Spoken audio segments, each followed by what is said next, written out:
Amém ou não amém? Oh, glória, que amém gostoso, não é isso? Que bênção. Você que está em casa, talvez não tenha ouvido, uma criança deu um amém assim longo aqui no templo respondendo. Que bênção. Atos 3:2. Depois de ler o texto, pode marcar no máximo 10 minutos, não se preocupe. Atos 3. Achou? Pedro e João estavam se dirigindo ao templo para a oração das 3 horas da tarde.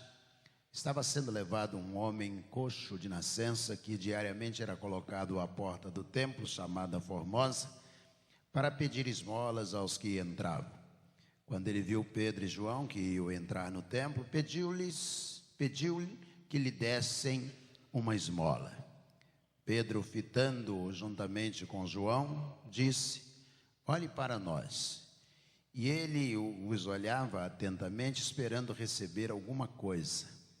Pedro, porém, lhe disse: não possuo nem prata, nem ouro, mas o que tenho, isso lhe dou. Em nome de Jesus Cristo Nazareno, levante-se e ande. E pegando na mão direita do homem, ajudou-o a se levantar. Imediatamente os seus pés e tornozelos se firmaram, e dando um salto, ficou em pé. Começou a andar e entrou com eles no templo, pulando e louvando a Deus. Todo o povo viu o homem andando e louvando a Deus, e reconheceram que ele era o mesmo que pedia esmolas, assentado à porta formosa do templo, e ficaram muito admirados e espantados com o que ele tinha acontecido. Senhor, obrigado. Ó Deus, coloca esta porção da Bíblia também dentro do nosso coração.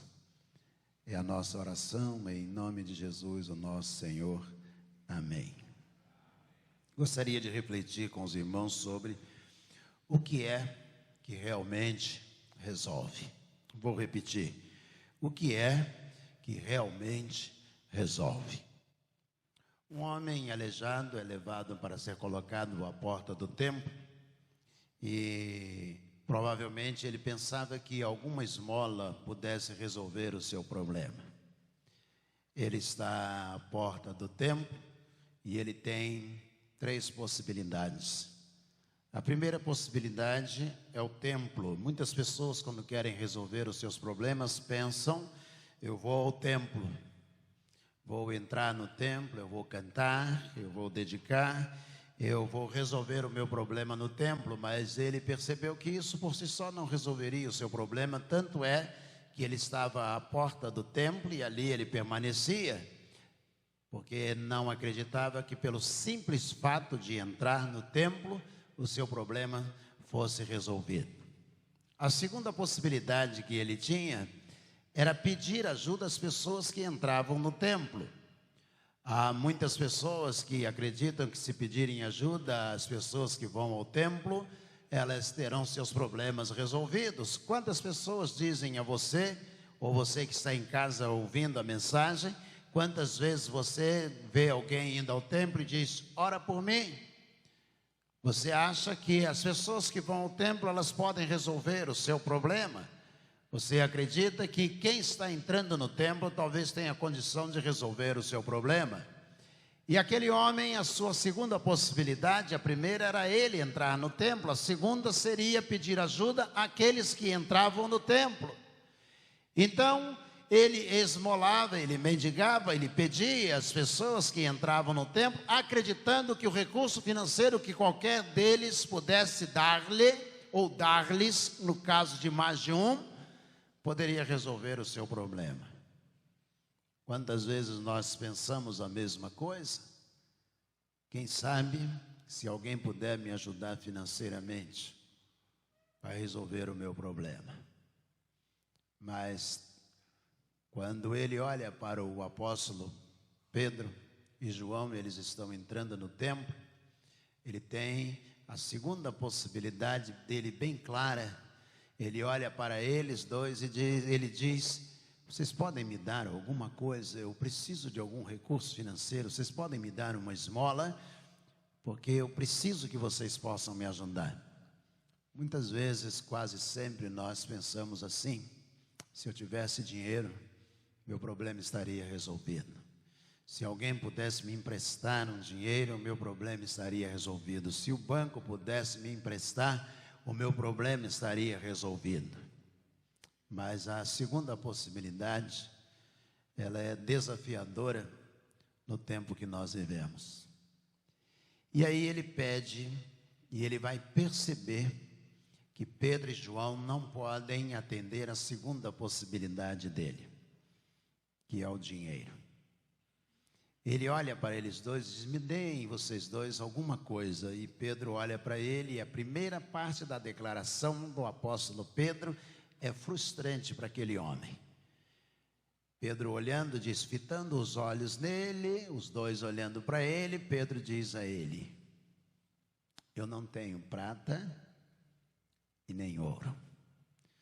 Se a primeira possibilidade era entrar no templo, e ele não quis, a segunda possibilidade era conseguir algum recurso, ele se frustra profundamente, porque ele descobre que Pedro e João não têm dinheiro para socorrê-lo. E quando a gente espera que alguém possa nos dar alguma coisa, um recurso financeiro, e a pessoa diz assim: sinto muito, mas eu não tenho. Toda a nossa expectativa que está colocada naquele fato de que alguém vai nos dar alguma coisa, vai nos ajudar financeiramente, a gente se sente profundamente frustrado.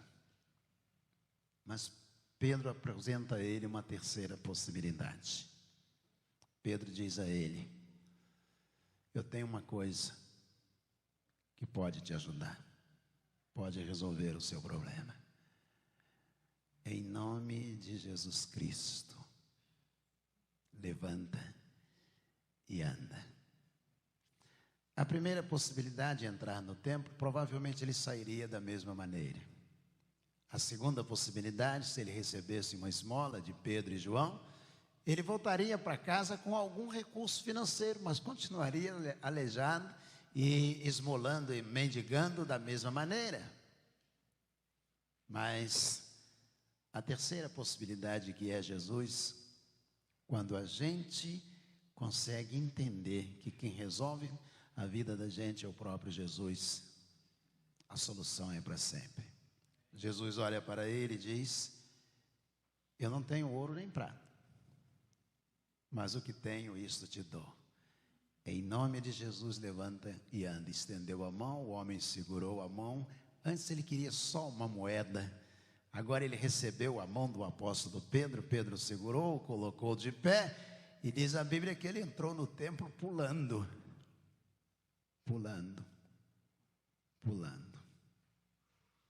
A primeira possibilidade não resolveria. A segunda possibilidade, ninguém poderia ajudar. A terceira possibilidade é Jesus. E essa possibilidade resolve. Curva a sua cabeça, feche os seus olhos. Você que está aqui ou você que está em casa, pense nesta possibilidade que é Jesus. Pense. Talvez você tenha vontade de ir ao templo, mas não tem resolvido. Você já pediu ajuda ao vizinho, parente, mas tudo continua do mesmo jeito. Mesmo que as pessoas queiram ajudar, a vida continua a mesma coisa. Então, nesta noite, eu quero sugerir a você: experimente Jesus. Sua vida vai mudar. Experimente Jesus. Sua vida vai mudar.